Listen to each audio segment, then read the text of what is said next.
কোরবানির গোশত আপনি কখনোই 3 ভাগ করতে যাবেন না। আমাদের দেশের মানুষ মনে করে কোরবানির গোশতকে 3 ভাগ করা হয় ফরজ না হয় ওয়াজিব। আসলে 3 ভাগ করার ব্যাপারে কোরআন এবং হাদিসের মধ্যে সরাসরি কোনো উল্লেখ করা হয়নি। তাহলে আপনি কয় ভাগ করবেন এর সঠিক সমাধান জানুন। আল্লাহ সুবহানাহু ওয়া তাআলা এর সমাধানের ব্যাপারে সূরা হজের 28 এবং 36 নম্বর আয়াতের দিকে সুন্দর করে তিনি বলছেন। 1 নম্বরে কুলু, আপনি নিজে খাবেন, যারা কোরবানি দিচ্ছেন আপনারা সবাই কোরবানির গোশত খাবেন। আল্লাহ তাআলা বলছে লা ইয়ানালাল্লাহু লুহুমুহা ওয়ালা দিমাউহা ওয়ালাকিন ইয়ানালুহু তাকওয়া মিনকুম। আল্লাহর কাছে গোশতও যায় না, রক্তও যায় না। সো এই যে গোশতটা আছে এটা আপনি প্রথমে খাবেন। দ্বিতীয় নম্বরে বা ইসুন, দেখবেন হঠাৎ করে কিছু মানুষ সমস্যায় পড়ে গেছে। গত বছর সেও কোরবানি দিছিল কিন্তু এবছর দিতে পারে নাই, 2 বছর আগে দিছে সে এবছর দিতে পারে নাই। এইরকম হঠাৎ করে যারা সমস্যায় পড়ে যায় এদের খুঁজে খুঁজে এদের বাড়িতে কোরবানির গোশত দিবেন। এটা গেল 2 নাম্বার। তৃতীয় নাম্বার ফকির, যারা গরিব অসহায় মানুষ এদেরকেও আপনি দান করবেন। 4 নাম্বারে মুতারুন, আপনার কাছে যারা চাইতে আসে, দেখবেন অনেক মানুষ জীবনে কোনোদিন ঘর থেকে বের হয় না, এই বছর আসছে, আপনি তাদের দিবেন। ওনারা ফকির মিসকিন না কিন্তু চাইতে আসছে, তারপরও দিবেন। 5 নাম্বারে অনিউন, আল্লাহর দেয়া রিজিকের উপরে সন্তুষ্ট থাকে।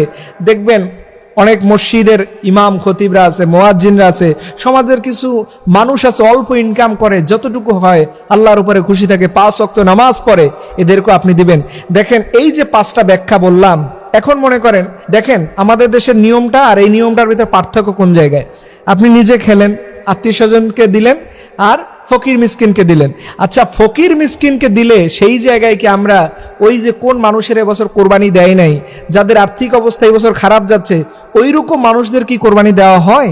আমরা অনেক সময় যুক্তি দেই ওরা তো চাইলে কোরবানি দিতে পারতো, ওরা দেয় না, কিপটা মানুষ, এই বলে নিজের মাসালা নিজে সৃষ্টি করে আমরা তাদেরকে কোরবানির গোশত দিতে চাই না। এরকম কিন্তু অসংখ্য ঘটনা আমাদের সমাজের মধ্যে আছে। এর জন্য প্রিয় ভাইরা, যারা কোরবানি আল্লাহর পক্ষ থেকে দিবেন, মাস্ট বি আপনাকে এটা মনে রাখতে হবে আল্লাহর উপরে সন্তুষ্ট থাকতে হবে, আল্লাহকে খুশি করতে হবে।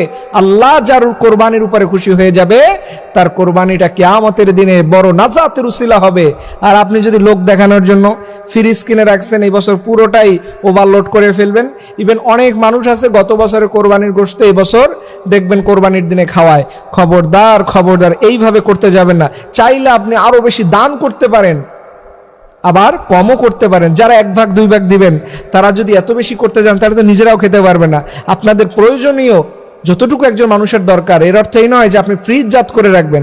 খবরদার খবরদার, এর চাইতে বেশিও দান করতে পারেন, কমও করতে পারেন, তবে আপনি আল্লাহর সন্তুষ্টর জন্য মনে রাখবেন, আল্লাহকে খুশি করার জন্য যতটুকু করলে আল্লাহ খুশি হয় এটা আপনার মন বলে, কোরআন এবং হাদিসের দৃষ্টিকোণে ততটুকুই করা আপনার জন্য আবশ্যকীয়। এর জন্য আসুন আল্লাহ রাব্বুল আলামিন আমাদের সবাইকে এই আমলগুলো বেশি বেশি করার তৌফিক দান করুন। সকলে আমিন।